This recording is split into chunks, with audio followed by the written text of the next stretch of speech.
Hey guys, in this video, I will show you how to get donate button in PLS Donate Roblox.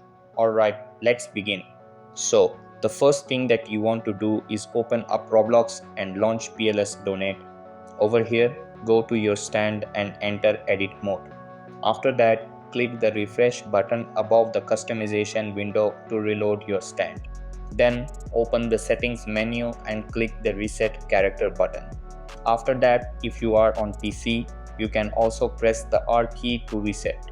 Then go back to your stand and check if the donation buttons have appeared. After that, open Roblox Creator Hub and select a Game Pass. Then go to the sales settings and enable the for sale option. After that, set a price and click the Save Changes button. Then go back and select the experience where your game passes were created.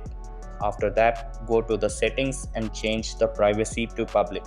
Then click Save Changes. So that's basically how you can fix missing donation buttons in PLS Donate. And that's it for this video. If you found this helpful, consider subscribing and giving this a big thumbs up. Thanks.